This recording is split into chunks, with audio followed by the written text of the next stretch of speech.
right. Hi, everybody. Thank you for coming. Welcome to the first of what will be six monthly meetings for the Friends, an opportunity to highlight some of our volunteers or talk about the narrow gauge or the Friends, or we've got a whole range of topics scheduled. My name is Greg Coit. I should introduce myself. I'm very happy to welcome Craig McMullen, who is retired. Is that correct, Craig? Yes. Retired radiologist, craftsman woodworker, and longtime Friends member. 21 years if memory serves, if I'm right. The goal today is to talk about some of the projects that Craig has worked on, let him share some stories, and welcome, Craig. If you don't mind, let's start with a brief introduction. All right. As Greg said, I'm Craig McMullen. I live in Colorado Springs, pretty much born and raised here. I have lived here all my life except going away for college, medical school, and military service. I first learned about the Cumbres and Toltec, actually not the Rio Grande, back, I think it was in 1962. I spent a summer studying field ecology in the Alamosa River Valley. And back then, the railroad was still active in Alamosa, and that's where we would go to get our supplies. I basically lived in a log cabin in a little, what we call the science camp, the small school I went to, had a school there to study field ecology and geology. And then probably in the late 70s, when some of my children were young, we wrote it back when in the old P-box days. Then I sort of forgot about it for a while. And then my wife and I were camping at Trujillo Meadows, and I heard the train whistle. And we went down and watched the train go through Cumbres. And I thought, something's going on here. We drove down to the rail yard, and I thought, what's going on? And the next year I volunteered and have been volunteering ever since. So that's how I got involved. And I've done a variety of things. And there's a brief introduction of my life. And I am a serious hobbyist woodworker, but I've accumulated a lot of equipment and experience over the years. And I enjoy it. That's interesting to me, Craig, because you got to see the Rio Grande when it was the Rio Grande, the narrow gauge, when it was actually a money, well, I don't know about money making, but when it was a common carrier, there's not a lot of us who get to say that. Yeah, they were hauling pipe trains. And as I say, I was living in up the Alamosa River Valley. For those of you who don't know, it's the next valley north of the Canais, and it is virtually unknown to most people. It's a beautiful valley. It's undeveloped. It's difficult to get to because it's about a 45-minute road drive on horrible dirt roads. But if you have a chance, when you're down in Chama, drive over there. It's above Terrace Reservoir. Unfortunately, the river was poisoned by a Canadian mining company in Summitville, and it's in its recovery stage, and pretty soon they'll be fishing again just as good as the Canais River. I have always wanted to visit Summitville. Now I need to definitely do that. So the question I have for you, Craig, is did you come into the Friends because of an interest in trains, or was it more of an interest in the historic nature? What drew you to the Friends? Well, Colorado history and the narrow gauge is an important part of Colorado history. But when I went, it intersected very well with my woodworking hobby and my interest in trains. And that very first year, I volunteered. I sort of worked. I remember working specifically with Jeff Gordon, and we were on a fix it, what we call, I forget what we call it these days, quick fix team. And Yeah. I worked in both Antonito and in Chama that year for 2 weeks with Jeff Gordon, driving back and forth, doing little projects on both sides. And then that summer, Bob Tully called me and said, I want you to work on the Hinman car. And I said, what's a Hinman? And so that was that. So I was a team leader my second year there. So I got thrown right into the mix right away.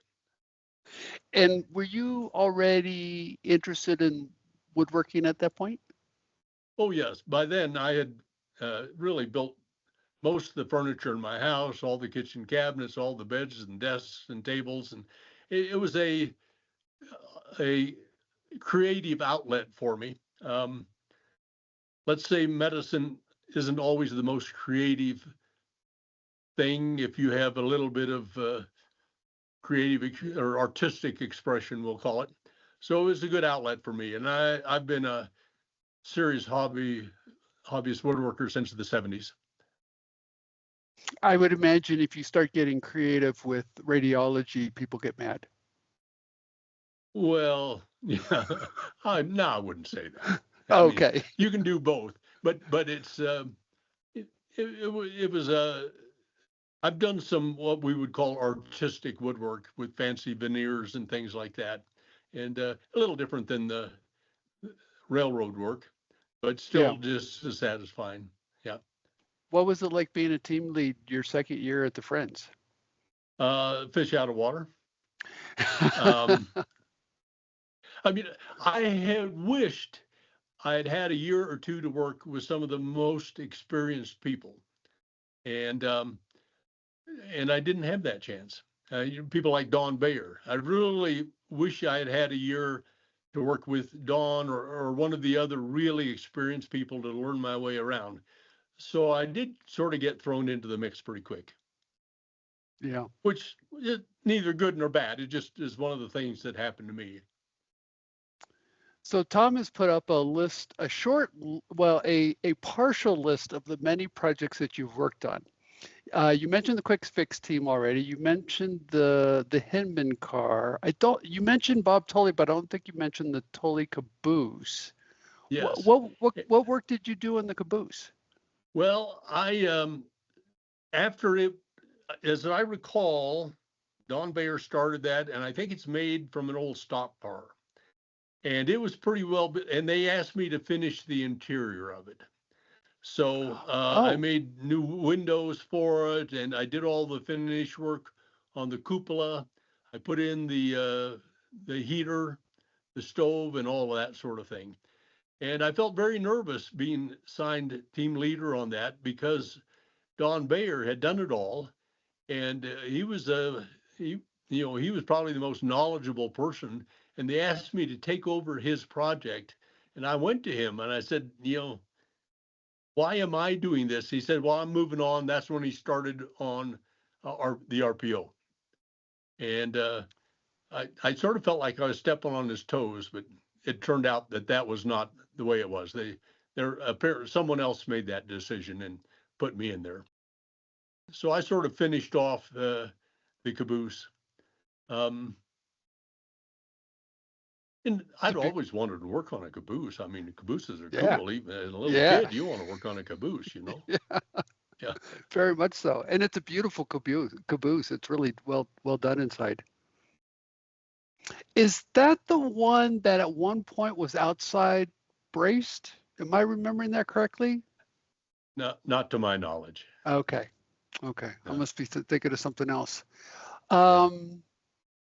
So you volunteered in Chama and you volunteered in Antonito. Can we talk about some of the Colorado Springs projects like the OB? Yeah. Actually, it was after my very first year down there. That's when I got involved with OB. Uh, and they had already moved from Black Forest to the work site closer to town. And I basically got involved working on the cab of that. Ooh, Um, uh, you know, I think I did the roof and some of the walls, and I made the doors for it. Uh, Other people working on the mechanics of it, and so that was I started on that. I think the second, well, actually the next year after my very first year, because I wanted to do things here in Colorado Springs also. other things here in Colorado Springs. Well, obviously, I worked on the um, tourist sleeper car, and I was involved with that from day one. Um, Hmm. and well, there's a picture of me. Those are the the posts that the bunks rest on. So, and then all that oak woodwork, most of it, like the dividers and that post I'm holding, most of those things I made in my home workshop because it was just easier to do it there. Uh, but that one I was involved in from the very first day until we took it down to Antonito. But as I say, a lot of that work was done in my home workshop. Those are the clear story windows before the glass was put in. We were very lucky. We had pieces of the original clear story window glass, and one of our volunteers who was into stained glass and etched glass made them for us to exactly reproduce the same pattern of etched glass. So that's what's in the car now. It must be an incredibly proud moment to see this car out on the railroad, because if memory serves, this thing was in horrifying condition when the Friends started. Yeah, it was a gutted shell. Although we were lucky, the sills were in much better shape than what we're finding on 163 baggage car that we're working on now. We had to replace about 20 feet of one outside sill because the car had been used as a cook car and had an ice box that leaked and rotted out about 20 feet of one of the outside sills. Other than that, the sills on that car intact. One of the things that was interesting to me about this car was, you look at it today and it's like, well, clearly it wasn't like this back when it was built, but my understanding, it really was this gorgeous when it was built, despite being a tourist class sleeper. Yes, I think it's a very exact reproduction. It really wasn't a restoration because there was nothing to restore. It's Okay. a reproduction based on photographs from a big glass photograph from the Smithsonian Institution that I think John Ings and Tom Simcoe found. And it was rebuilt from the drawings that we got. I, I think they came from the Pullman Museum in Detroit and the photographs that were available and some of the pictures in Dorman's book, I think. So uh, it was the seating pattern and the design of the seats, even the metalwork was done from blueprints from the Pullman Museum. Wow. And if memory serves, the metal work, those were cast for the car. Somebody with the Friends found a company that could do the casting. Do you Yes, remember that? actually, the patterns were made by a fellow who's passed on down in Texas, Okay. and the castings made both some in Texas and some here up in Longmont here in Colorado. But he did the pattern making work, which is really an exacting woodworking chore that Hmm. I'm not capable of. Well, because one of the things you have to worry about when you're making patterns is um, there's shrinkage involved in the metal, Right. and so the pattern has to be slightly oversized. I That is remember a correct. conversation when the car was first revealed. And that is true. And you also have to allow for releasing, a certain angle to release from the sand, because these are poured in sand castings. And well, there's a picture of the car as it is today. Um, the It's a gorgeous car, inside and out. It really is. I completely agree. Greg, I don't want to interrupt, Oh, but please. the light fixtures and the brass work. I Oh, mean, Greg, can you talk right. about the lights themselves and the pain that was involved in that? Yes, they were made. We had from the photographs of the inside of the car. We had replicas made. A company in California did it, and initially there were all sorts of delays and problems and design issues. Um, and there were some issues with the installation. Some of them were a little spindlier than we thought they should be, and worried about the strength of them. But they are pretty exact reproductions from what we saw on the photographs that came from the Smithsonian. And they're electric lights hidden well, that we don't want to burn kerosene in the car. Any chance you can find a picture of that, Tom? Because those are beautiful lights. They're really stunning. I was looking. I don't have one, but I was hoping Okay. Kathy maybe did, since she's been doing her social media. So if we want to continue, we can circle back to that, I think. I have Well, one, if you but I want to have see to them, find go it. down and ride in the car if you really want to see. Yeah. No, I mean, just to make sure that y'all know, this car is truly spectacular. It is amazing. I have seen nicer restored things, but only in like the Smithsonian. And the fact that it's a functional car, and it's been used by the railroad on actual paying trips. We rode in it last year on their railroad's wine train. And it was kind of interesting drinking wine in a little narrow gauge car with seats that are not big enough for one person, hardly, let alone the two of us that were sitting in them.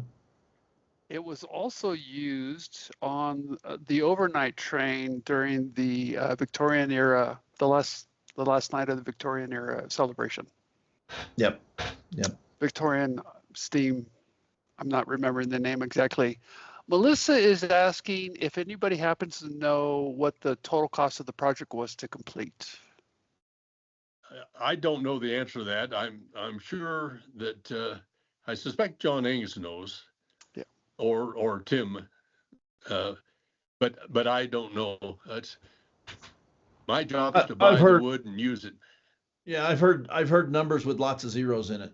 So Well, I'm sure. Oh, I don't want to guess, but I suspect it was over $100,000, if I had to guess. That seems completely reasonable. Yeah. Considering the amount of work that was put into that. I mean, just the Well, woodwork and all the special parts that were also, made. the friends built the trucks for it from scratch, Right. and that's a big thing. And with the price of white oak these days, all the platform and draw sills and everything are white oak.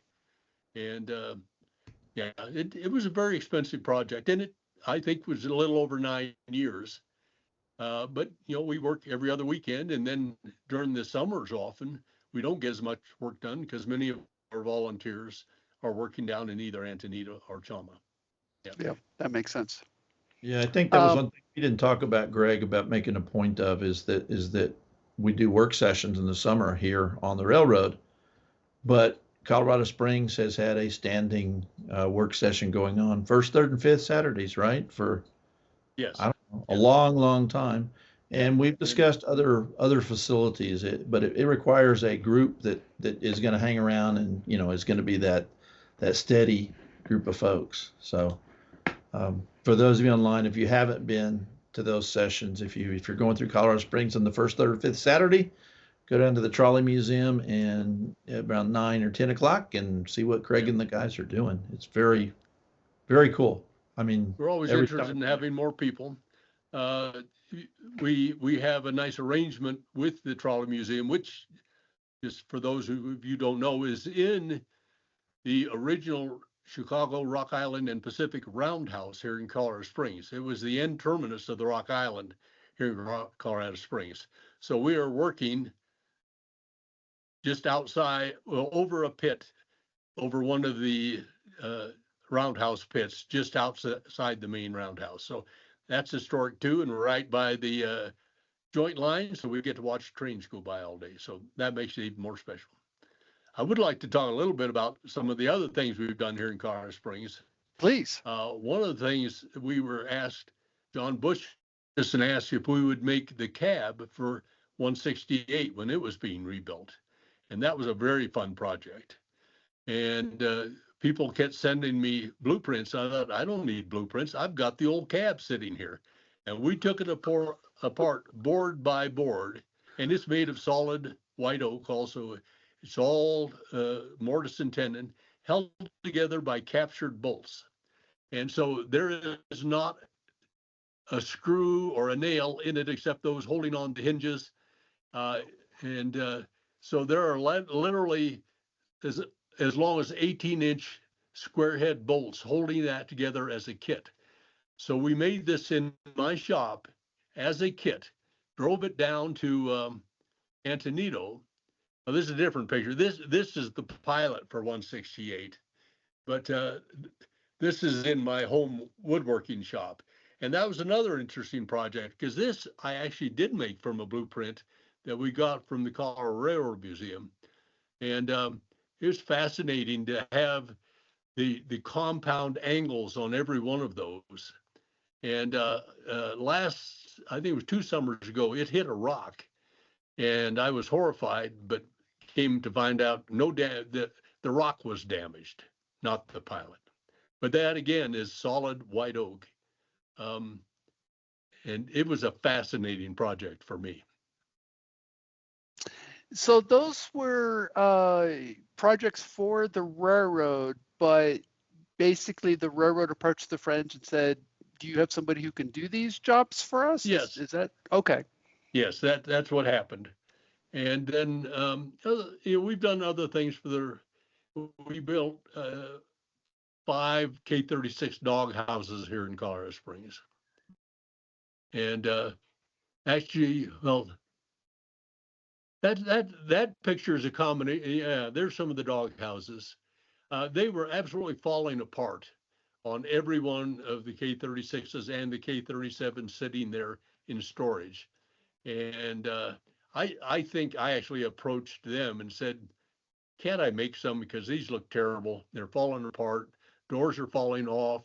Most of the window screens are gone. There was only one that had the actually window that the brakeman could look forward towards the cab. And once again, made them as a kit, took them down and assembled in Antonito. Also, there's one on 483 now. It got put on last summer, which was a French project. This, that's a picture in my shop of us putting the walls together. It looks like a very capable, well-designed shop. I think it's pretty amazing that your shop is big enough to hold 10 people. Yeah. Well, when my wife and I bought this house, I looked for a place. I've always shared a shop in a garage with a car before. And I said, I'm not doing that anymore. So this is actually a 20 by 30 foot freestanding building. I bought a house with a lot big enough in the old north end of Colorado Springs and had that built for me as a shop and a car will never go inside of it during my lifetime.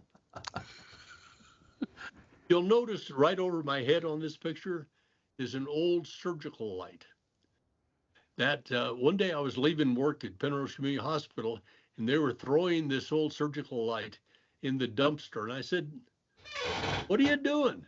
Throw it in the back of my, actually, I didn't have a truck at the time. And when I'm doing fine work and carving, that's the perfect light. So just a little side note. That Makes is very sense, cool. right? Yeah.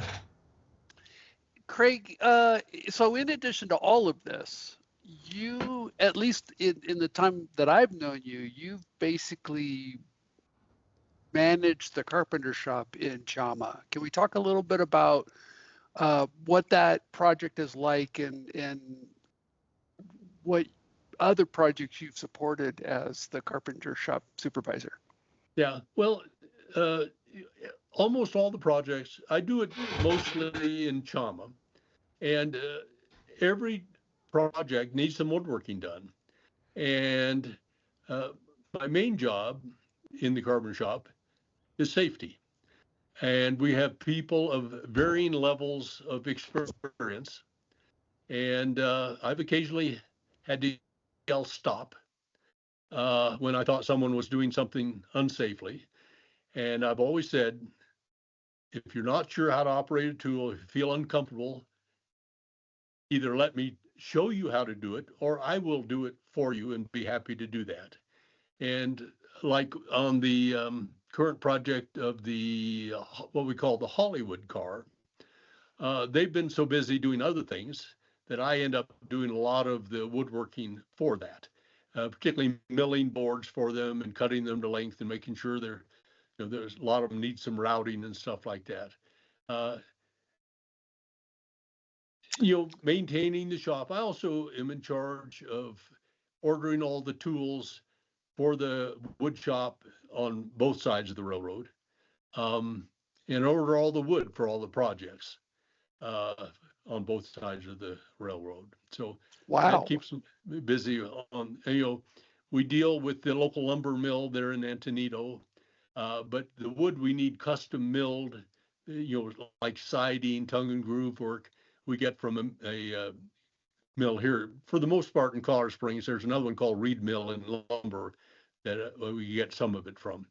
But we have a lot of custom milled wood, particularly when we're doing things like 163 and 470. And there's another mill in the San Luis Valley in La Jara that we deal with a lot. And they've been very good partners for us. And the one just north of Antonito, if we need a 40-foot long beam, they will cut it for us. Unfortunately, it's usually out of not very dried wood, so you better use it in a hurry before it turns into a keel on a boat. Yeah. Yeah. Um, Boy, I had a question. Okay, so in addition, so for people who don't know about the Hollywood car, it's basically a box car that we're converting for the railroad to be a place to show movies and videos of the history of the railroad. Is that correct? Well, no, it's for it's going to show off what the movies the railroad has been featured in. Ooh. So it's going to have displays of, Bite the Bullet, and there have been a number of movies shot on the Indiana railroad. Jones and the Yeah, Last Crusade. Indiana Jones, and this is good. The purpose of the car is to highlight that. The interpretation committee is planning the interior, but now for 3 years, a team has been working on it, and it should be done this year. And Awesome. and then we'll, electricity. It's going to be a fixed car that'll sit in one spot over in Antonito, and so it'll have electricity to it and all that sort of thing. I don't know the details of what the interpretation committee has in charge, but they're working on that. I also want to say, the last couple of years, I've had some significant health issues. So I've been site leader, or sort of overall supervisor. Okay, I can't go on roofs anymore. I don't climb on ladders. I don't crawl on the ground under cars, but I still participate in the ways that I can, and I can still supervise the carpentry shop and actually do a lot of the woodwork in the carpentry shop. But I had told you earlier, one of the things I do want to emphasize is I may have some particular skill and experience, and others come with metalworking experience and painting experience, but our volunteers do not need to be highly experienced at anything. We will teach them what to do. We have lots of things that don't need particular skills, and we have the people who can teach those people what they need to do, and they don't need to come with a ton of experience. They need to come with a ton of enthusiasm. And I always like to quote Bob Ribb, who has said, the first year you come for the railroad, and the second year you come for all the people you met and the friends you made. And that's very true. There's a picture down the length of the sleeper car, and there's one of the lamps that shows. So all of those seats you see fold out and make bunks. And the bunks you see angled up, those come down and rest on those brass pads. So there's a bunk above and a bunk below, and the bunks below slide out and meet. And that's 36 inches wide and about 5'8" long, and that's for 2 people. I'm 6'3" and weigh 200 pounds. I do not fit. Yeah, the wine train that Sandy and I rode on, right? Because it was not rail fans, it was tourists, right? It was people that came to enjoy the dinner train and the scenery and see this. And it was interesting. We had a couple of large people that they were uncomfortable because they didn't have a pad, Yes. right? It is a wood bench, but they also took up the whole bench. I know that in the past, back in the day, there were some large people. Most were small, but there were some large ones. And I've always wondered what somebody thought when they were going to have to sleep in the car like this. Well, we've heard that at stations that there would be vendors who would sell cushion or rent cushions and things like that. But Yeah. I think that was even before the tourist sleeper, when they were just the really cheap seat cars. There's one of the lamps, and now that's upside down before it has been mounted. So if you have to picture it in the car, 180 degrees from that. Mm. He's going to fix that. So Craig, there you go. First, there. What drew you to volunteer for the Friends? Well, that's a good question. I enjoy it, and it combines my enjoyment of railroad, old big mechanical things. It's a hobby I enjoy, and it's very, very satisfying. Now, my wife volunteered for, I think, until COVID, and she worked in the kitchen car, making lunches for everybody, and she had a good time. But we always were here with dogs and that. But she also helps me in my shop. If there are heavy things to lift, she's my main unloader, and so she helps me with that, and I get a great deal of satisfaction out of it. There's a product done at the end of a workday. It's very satisfying. I mean, there are people who love their old cars. There are people who love to play golf. They find all of those things satisfying. I find this satisfying. I appreciate that you mentioned that Bob Ribb says that, first year you come for the trains or whatever it is, and then second year you come back for the people that you meet, because I have found that to be very true in my life as well. It's a really fun group of people. So the question that I have for you is, what is it that you want to say to somebody who is maybe on the fence about volunteering? Well, until you try it out, you don't know what it's going to be, and you don't know what you're missing. And sometimes you just got to take a chance. Now, we all realize it takes people have limited vacation time. I didn't start till the year before I retired, and you better jump into something. When you retire, you can't sit and read books and fish and play golf all the time. So find some creative outlet. That's what I find. This is a creative outlet for me. That's excellent. I like that. I'm going to ask you some questions about the Friends, if you don't mind. Yep. You can skip any of these that you want to, but it feels to me like the Friends are going through a bit of a transition right now.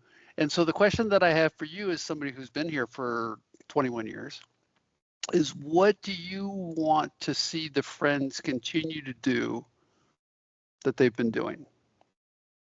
Well, the Friends' mission is historic preservation and interpretation and restoration. And that we need to continue to focus on. Unfortunately, we all know that volunteers are getting scarcer and scarcer. Um, and we need to find that core. Hopefully, you can start them young, but in reality, our best set of volunteers that we can approach are the recently retired, and because they have the time and hopefully they have the resources to do it. We all know it's become sort of expensive to spend a week out of town. Some people think we're nuts to be spending $1,000 a week to go do work for free. But I tell you, there's just enough of us to enjoy it to keep doing it, and we need to tap into those people. Yep, I agree. Okay, what Greg, do you think the friend? Please well, go ahead. I was going to just interject one thing, and Craig mentioned it, is you don't have to have any level of skill. My favorite story is a 72-year-old man who came out who had literally never held a hammer before in his life, and by the end of the week he was working hard and comes back. So it really is something that will adopt people. Kissing cousins. I don't know what word is the right thing. But yeah, we'll take any volunteer and help them become part of the family. I'm pretty sure kissing cousins is not the term. I could be wrong. Okay. What do you think the friends should start doing that we haven't been doing up to now? Is there anything that comes to mind for you? Well, I mean, as always, you need to get your story out. And I think in the last few years, people have been doing more online. And I have to admit, this whole online stuff is pretty much a mystery to me. I barely. It took us an hour last week for me to figure out how to join this group. So that's where and I'm glad we have people like you and Tom and Kathleen who are getting all this organized and getting it out there, because social media is the way now. Back 20 years ago, it was word of mouth and observing and reading about it in the newspaper or some special on TV. And now it's getting out there, and the Facebook page and an event like this. As I understand it, parts of this will be put on Facebook, I guess, is what YouTube. I think I was told. Yeah. So I'll tell my kids to watch it. Yep. Yeah. Yep. There's going to be some light editing, but yeah, the goal is to put these on YouTube. Yeah. Channel. Well, I hope, my children live, all of them, a long way away, and they're all busy. They have families, and they don't want to take their 2 weeks a year vacation working on the railroad when they have small children. But hopefully when they're 60 or 5 or whatever, then they will take up something like this. My sons are really into building boats. The railroad isn't their thing, but they both build wooden boats, and one of them professionally for a while. And so that's their thing. Different people have different things. You just got to find yours. Yeah, I agree. Okay, I'm down to 2 questions left. This one might be a difficult one. I apologize, but the question is what would you like to see the friends stop doing? Oh, I can't think of anything. Okay. I really can't think of anything.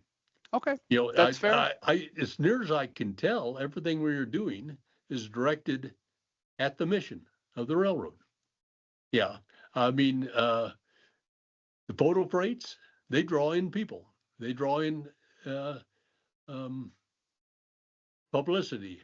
The project going up on Cumbres Pass now, with the master plan, that's going to expose more of the railroad to everybody who drives over Cumbres Pass. And particularly if we can get the state, to put in an actual bathroom there and people will stop. There's a picture of the top of Cumbres Pass. Yep. I'll just toot my own horn. I made the Please. windows for that, and they're nice single hung windows. And the entire pattern is based on that picture. Oh, there you go. Yeah, there's pictures of the windows. Again, these were just easier to make in my shop. And, I'll call 4 or 5 of the volunteers and say, do you want to spend an extra Saturday playing? But the picture move your pointer down to the left. That window is the only picture we have from the time era about what those windows look like. Later on, some of them had 6 panels of glass. They were all replaced, but that shows the pattern that they were at the era the era that is our historic context. That is also an unbelievable amount of snow on the right-hand side of that Yes, historic it is. photo. Wow. Which is why we no longer have a pavilion up there. Right. Right. I miss the pavilion. I've had some really great dinners and concerts up there. Yeah. Okay. Well, there's some of the windows when we were making them. That's really detailed work. Yeah. So I said, well, you got at least tell me how big the opening of the space is, So they sent me like it's this length by this width by this depth and have a ball. So Wow. I didn't anyway, those were so sort of challenging, and I was very happy when they fit. Had you made windows before, Craig? Oh yeah. I mean, Okay. I made all the windows on 470. I've made all the clear story windows on 470 and 163. I made the windows on the Tully Caboose. So I'm an experienced window maker. Nice. Now I got to tell you, Please. if it doesn't show, I use modern techniques. The original ones were all long mortise and tenon. Well, I use festool dominoes if I think it's appropriate. I use mortise and tenon when I think it's appropriate. And so I'm not a 100% stickler on the exact joinery, but on the outside, it looks original. I think that's good information. I think that makes a lot of sense because some people are concerned if they're going to volunteer with the friends, they're going to have to learn old school techniques that require a lot of physical effort. It's like, no, we use modern power tools. It's okay. Yeah. You're allowed to use a table saw, that kind of stuff. Yeah. Yeah. And we have some exceptional facilities to do that work in. I mean, this is your shop, but I see tools there that are in Antonito and also in Jama. Now, what you're looking at there are the sliding doors for the baggage car. Oh, nice. And this is the car that's the current Colorado Springs project. Okay. Yeah, so there'll be there are windows on the top, and then those are solid panels on the bottom. Now, I made them the way they were made, which it was a silly way to make things, but I reproduced them because those panels on the bottom are full width without any room to expand, which is a terrible way to make a door. But I made them the way they made them, and they're flush on one side, recessed on the other side. And again, that's not the best way to do it by today, because you're not leaving room for wood expansion. So Greg, are you saying they're not floating panels at all? Well, no, yes, they are floating panels, but they don't have much. Traditionally, I would have used a raised panel, so you had more room for them to expand. So they're sort of loose in there, quite frankly. But that's the way they made them, and I say they're recessed on one side and flush to the outside on the other side, which is sort of crazy. But anyway. Yeah, on the left is just a pile of stuff ready to assemble. And you can see there's a combination of festool dominoes and mortise and tenon there. So again, I sort of combine old technique and current technique to make them as strong as I can. Those are these all are made out of poplar. okay. That was the question I was going to ask. It's a beautiful wood. It's really interesting that it doesn't appear to have large grain, and I assume that that's good. That's what you want. You want something that's got Well, tight grain. unfortunately, poplar isn't the best exterior wood, Okay, but it's the wood I can get clear with no knots. gotcha, Yeah. gotcha. Craig, are there any questions that I haven't asked you that you wish I had? No, no. I'm just, this is sort of fun talking about things we've done, and it's sort of fun to show off a little bit, I guess.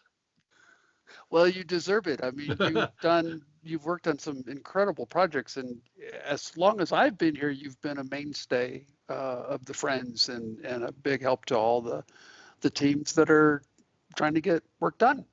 Yeah. And Let's your see. work is gorgeous. I'm going down this list. Oh, I worked on the office car. Oh, I have special feelings for the Cook Car 053 because that sat languishing in Antonito for years with almost nothing being done to it. It just sat there, and every year nothing got done. And so I thought, come on. So I actually made the metal roof for it myself here in a friend's metal shop. And I didn't ask anybody if it was the right way to do it. I just did it because it'd been sitting there for 10 years with nothing done. Then I put the siding on it and finished it off. And I always told people I don't paint, but I did paint the inside of that because I paint on things I worked on. But I don't want to be on the paint team. But I don't mind painting things I did. That's totally fair. You've got the office car listed here, the interior of the office car. And Yeah. Jerry the Sullivan office and a car couple is other an docents old, are on this call, and we really appreciate that car. It's a Yeah. little too short, but Yeah, it makes a really good place for our stuff. Yeah, that's an old 4000 series boxcar, a really low roof. The paint on it is all over my hard hat. Yes. But that's a unique car because it has a full length. I'm trying to remember it has a metal rod going the entire length of the car from coupler to coupler, and with an adjustment in the center of the car. I can't remember the exact name, but there's only one other car on the property that has that. So that's a very not unique a traditional truss rod, just literally a piece of steel with a turnbuckle. Well, it connects. It connects the. It's a continuous length drawbar from one coupler to the other. Wow. And it has a tensioner in the middle. So I made a little trap door in it so you can see it. Is that what that's for? Yeah, I tripped on the top trap door 1,000 times without realizing. Yeah, but that's so you can make an adjustments to the tension on it. That car also has the most unique toilet. Yes. In the world. Yes. You can't use it, but it has all these levers and contraptions and things. Of course, it just flush to the ground. Yeah. But it's unique. Another thing that's unique on the property. I think the funniest thing to me, and like I say, Jerry and some of the docents that are on this call, one of the funniest things to me is that's the only freight car on the line that the Friends actually store freight in, because we have all those dopey trip map boxes that are in there. They take up basically almost a quarter of the car when a shipment comes in. And it's a pain because the car is, for me, now it might be okay for Jerry, but for me, it's a foot too short, right? I end up having to carry stuff bent over in the worst possible back position. But the work you've done has been, we have used the car, used and abused the car, and it's still plugging along. So thank you. Craig, JW wants to know if it's a through truss rod. I think that I don't know if that's the exact word. It's not really a truss rod in terms of under the car. It goes from the coupler to the coupler in a straight line with a tension adjuster in the middle. Okay. And I know there's a word for it. I just can't remember it now. All right. If somebody posts it here, I'll pipe up. Ian had an interesting question, which is, do you have a favorite project that you worked on? We're into the Q&A section, by the way. So if anybody has questions that they want to ask Craig, please pop It's like them into asking the me chat. which of my 4 children I I- like the most. Yeah. Well, which one do you like? No, I'm kidding. Oh, those ads are awful. But there's the Yeah. 053. You know, that car I just had a lot of fun with. And there's that big metal rod across the top. Apparently, it was a handrail before it had a door. It has a door on one end, but not on the other. So they did all sorts of modifications for that. But there's a kitchen in there and all sorts of just fun things inside that car. And this is in Antonito now, is that correct? Yes. Yes, it's in Antonito. It ran on the snowplow train. It's functional. Yeah. And I think And we've had it in a couple other charters because I think I've been in that car before. So yeah, I think it may have run on an MOW train. yeah, Now, Kathy, that's on the call, that social media person. This is a car, Kathy, that we looked at the very first trip we made to Chama. We crawled around in this car, and it was a pile of splinters at the time on the inside. But it, I think that's one of the fun things, right? And I know, Craig, you referenced it because you started early in the 60s, seeing that evolution and that, hey, it's still here. Looks better, looks worse, but whichever way it is, we know we're going to work on it again because we're not going to quit. So, And Ian points out that because this was originally a post office car, before it became an MOW car, one of the doors was blocked off for security reasons. yeah, if people don't realize that, there was a lot of money shipped via the mail back in the day. And Which so, is that's the cars that Butch Cassidy wanted. Yeah, exactly.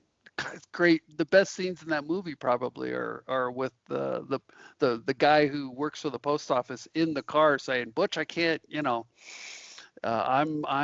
can't remember how it goes, but he's like, this is the U.S. mail. It's my job to protect this." Yeah. Fred has an interesting question. Craig, are there particular pieces of equipment that you feel are particularly important to restore and be represented in the collection? I know that we have right now more cars than we can restore. Is there something cherished for you similar to like the 053 that you'd like to see the friends work on? yeah, I think we have cars that are one of a kind, and some of them are old box cars. The cable car and the office car. Those are old box cars that were designated for a specific use. And I think those are worth keeping in. I don't know how many we need a certain number of box cars for a photo parade. Right. And we need a certain number of stock cars, and a certain number of, and the board is obviously working on which of each of those we need. We can't do, I think there are 100 or 150, 160 cars on the property. We don't have the manpower to maintain them all. But the unique cars that are one of a kind, I think we need to pay a lot of attention to.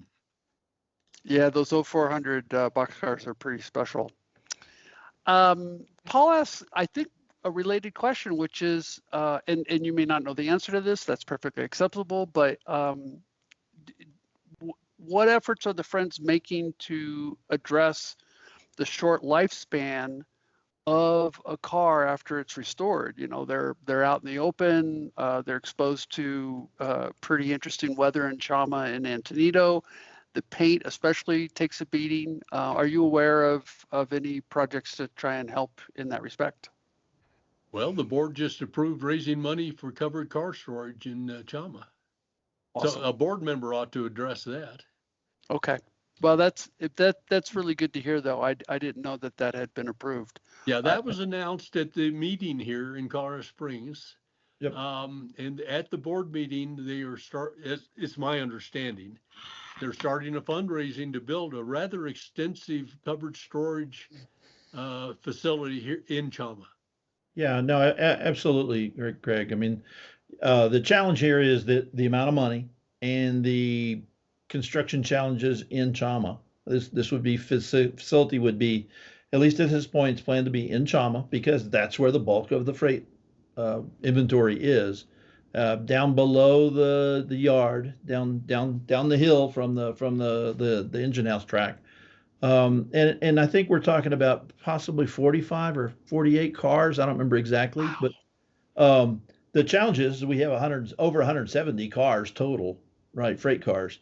So 45 cars, do we keep the unique ones? Do we keep the best ones? Do we keep the ones that, somebody has a heart for, like 053 with you?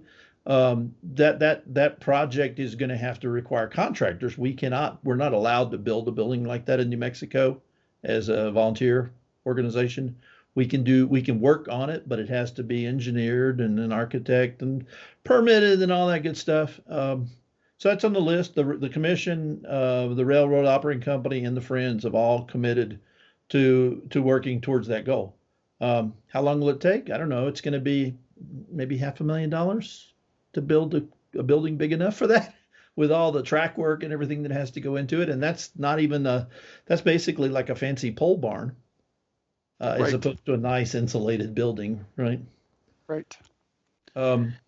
I popped up some pictures here, and I just wanted you to, right, here's a drop bottom gun 774, and here's another one, right? And so you can see the work. I don't know what the time difference was between 724 and 74 as far as how many years between those two restoration projects, but this picture was taken numerous years after the work was done. So depending on the part of it is, if we were looking at the other side of the car, it wouldn't look as good. The sunny side looks better in Chama compared to the snow-covered side on the uphill side. So there's quite a bit of variety here. And I mean, was it Paul that was asking about that? So storage building, we've talked about some other less complicated things. If you see a boat on the expressway, a yacht, it's shrink wrapped as they go down the highway. That's a possibility too for some of these cars that yeah, we can shrink wrap it. Park it somewhere out of sight and not worry about it for a few years. But yeah, there's quite a bit here. Let me show you my favorite while we're looking at these. There you go. That car is being used, it's a flat car being used to store junk on. And is it on the list to be restored? Yeah, but when? That labor and money and all those things come into play for that. Needs to be soon before it falls apart. Yeah, you can see the sill here is completely shot, and it actually sags. Not only does it sag lengthwise, but it sags from left side to right side as well. So too much weight on it, I guess. See, my personal opinion is we shouldn't undertake multi-year ground up restorations. We should maintain the ones that are in better shape. I mean, the last project like that we did that I can remember was Gone 1000. That went on for 6 or 7 years, as I recall. Now it's finally finished. Right. But I don't think we need to start rebuilding a car that needs every sill, every piece of wood replaced on it. I think we need to maintain the ones that we have that are in pretty good shape and keep them nice and operable instead of doing basic ground up rescue work.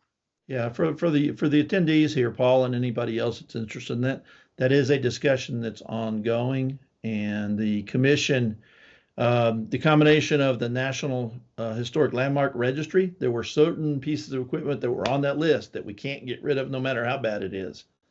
And so we have sort of circled around the drain trying to figure out what the right answer to your statement is, Craig. But I think we all agree with you.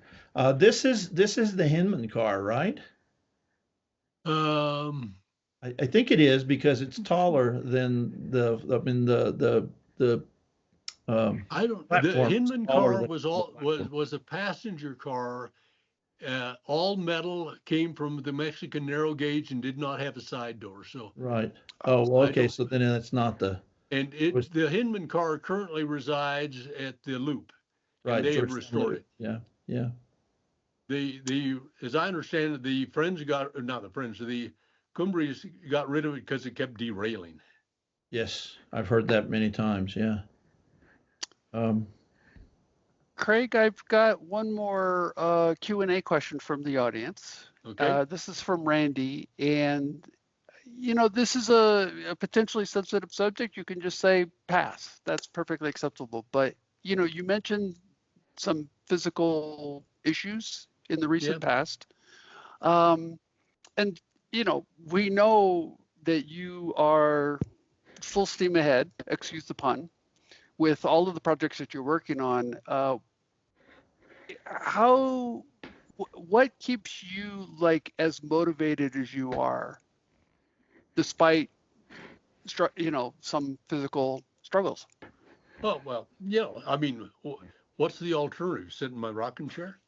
Literally. I mean, those of you, a lot of you have worked with me, and you know that my left leg just drags as the day goes on. I've had some brain surgery, which was, I mean, I don't need to go into the details, but functionally it left me with some weakness in my left leg and lack of good feeling.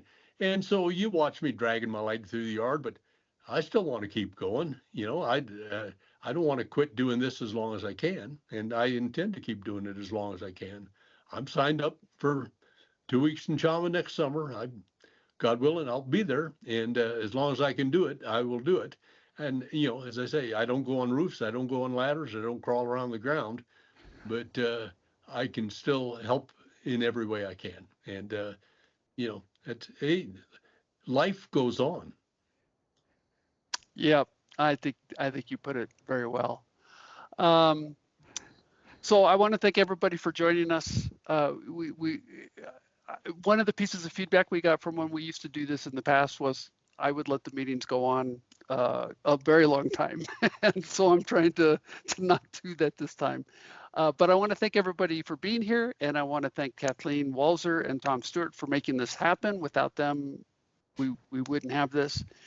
Craig, I really want to thank you for taking the time. I know that the technical stuff was challenging, but I'm just so grateful that I got to have this conversation with you and to hear these things, the projects that you've worked on, and the wisdom that you have. Well, thank you. It's been my pleasure. I've enjoyed it. Good. So I want to wish everybody a Merry Christmas. I want to let you know that we're going to be back in January. We have, let's see, I wrote this down, John West and Olaf Rasmussen, who also were fortunate enough to chase the narrow gauge back when it was the Rio Grande. And so we're going to hear stories about that and some of the other trips that they took down in South America and places like that, and talk about, how things have changed as a rail fan in the last, let's see, I don't want to get my dates wrong, but 70 years, I think, is how long it's been. Yeah, I think for John, it's been a little over 70. Yeah. So looking forward to that. Right, tentatively, we're looking at the fourth Thursday of January. Of course, we couldn't do that this month because that's Christmas. And but I want to wish everybody a Merry Christmas, and I'm looking forward to seeing you all in January. And thanks, Craig. This was really special. Thank you. It's been very a pleasure. grateful. Absolutely. Good night, all. Good night. Thank you, everybody. Bye-bye.